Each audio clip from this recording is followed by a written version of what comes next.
Again, I was on television saying that bin Laden's a CIA asset and looks like he'll attack New York. Saying, call Washington, tell them to call off the attack. Hello, ladies and gentlemen. I'm so glad that you could join us today for this Wednesday, July 25th, 2001 broadcast. Tyranny is enveloping the globe, and the United States is a shining jewel the globalists want to bring down, and they will use terrorism as the pretext to get it done. So that's coming up in the second half of the show. Very important information. I'm going to put the call out that you call the White House and tell them, look, we've seen the news stories that you've wanted to blow things up, that you have blown things up, and that you're saying that 4 million of us are going to die and we need martial law and the Associated Press at one of your little drills you had, and that we're aware of who the terrorists are if you pull this. This can stop this Hitlerian Reichstag event. I want to put the toll-free number up for Congress. And I won't want you to believe Alex Jones. I want you to go get these news stories off my website. I want you to call these major newspapers. I want you to find out these statements were true by the White House about preparing for martial law. And I want you to let them know that if there is any terrorism, we know who to blame. The point is, if any terrorism comes, it's from this government. And if there was an outside threat like a bin Laden, who was a known CIA asset in the 80s, running the Mujahideen war, and whose family builds all the military bases over in Saudi Arabia right now, and sits on the board of Iridium Satellite, he's the boogeyman they need in this Orwellian phony system. I want the White House numbers up there now. A big part of this solution, after you research all the government terrorism and check out what I'm saying is true, call the White House and tell them, we know the government's planning terrorism. We know Oklahoma City and World Trade Center was terrorism. We know the Joint Chiefs of Staff wanted to blow up airliners, Baltimore Sun.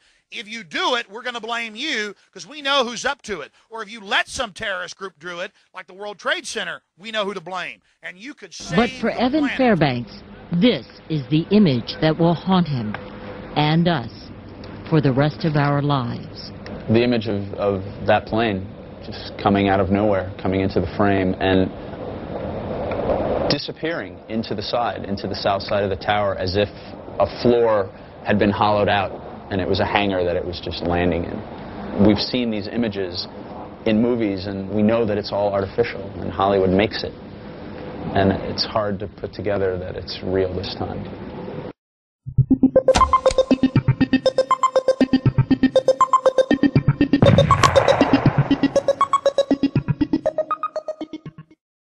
I met Rockefeller through a female attorney I knew who called me up one day and said, one of the Rockefellers would like to meet you. I had made a video called Mad as Hell, and he'd seen the video and wanted to meet me and knew I was running for governor of Nevada. So sure, I'd love to meet him. And I met him and I liked him, and he was a very, very smart man. And we used to talk and share ideas and thoughts.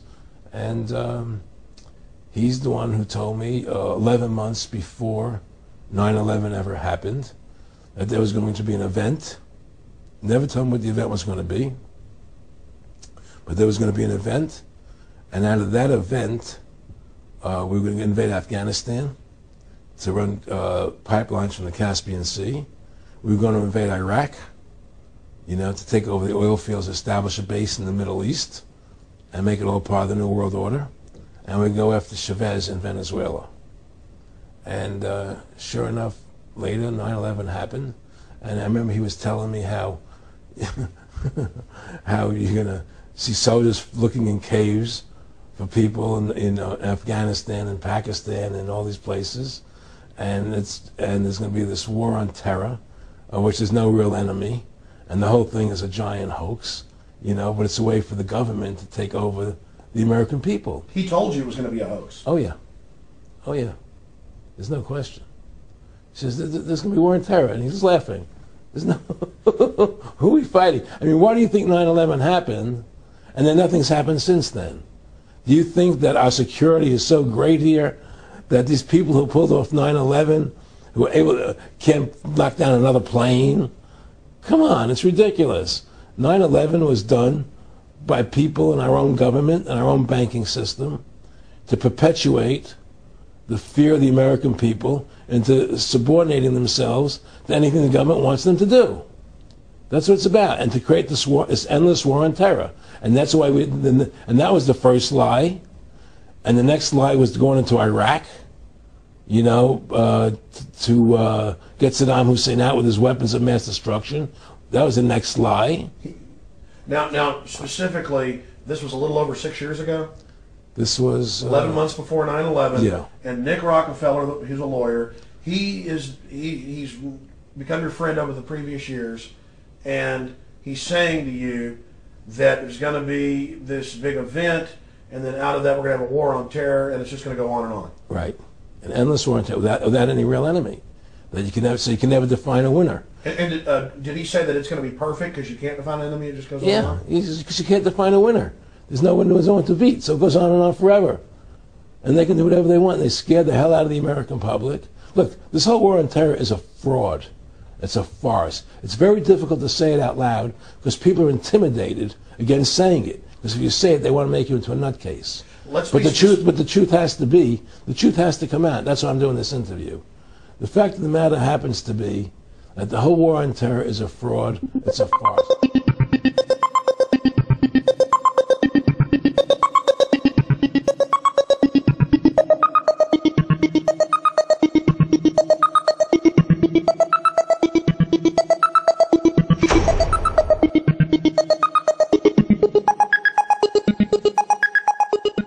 To me, as problem, reaction, solution. It works like this. You want to change society in a certain way here. You know that if you announce that openly, you're going to get an adverse reaction from the people. Imagine if the changes that have happened since 9/11 in terms of the destruction of freedoms and civil liberties had been proposed without 9/11. What you do? We're doing. This is a fascist state. We're not having this. Oh, well, no, we've got to have it because terrorists, you know. Problem, reaction, solution. So, you don't announce it openly. You, at stage one, create a problem. Terrorist bomb. I'm coming out. Terrorist bomb. I've got a wire loose. I read that in the Mirror once. He's got a wire loose, he said. They're right. And you create a problem. Terrorist bomb, war, run on a currency, credit crunch, rising food prices. Anything that will allow you to offer the solution you want to change society. You then tell the people the version of the problem that you want them to believe, i.e. Bin Laden did this, Lee Harvey Oswald did this.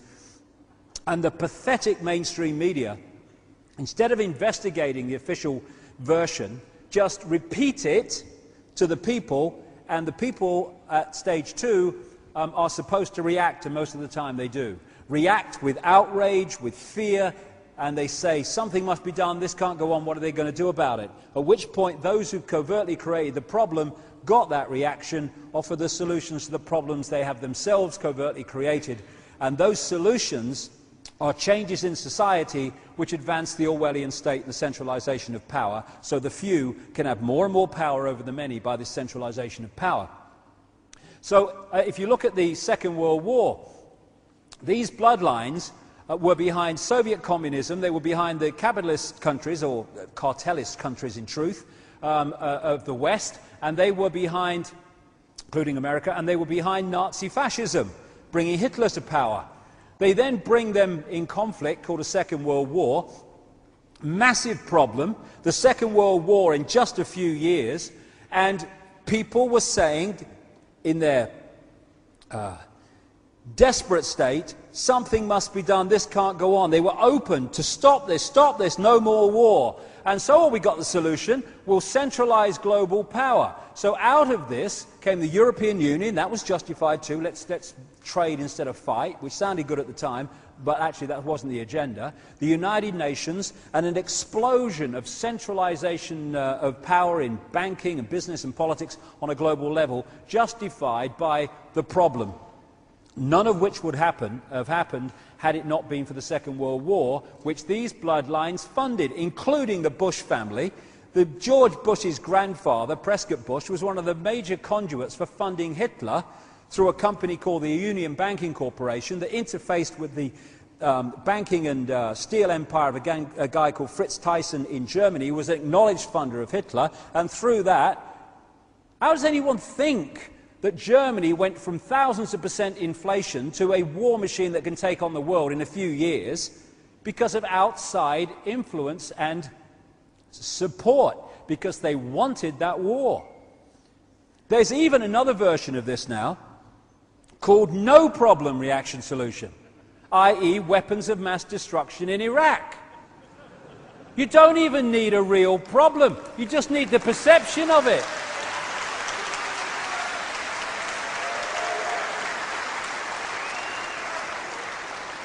It's all a bloody mind game.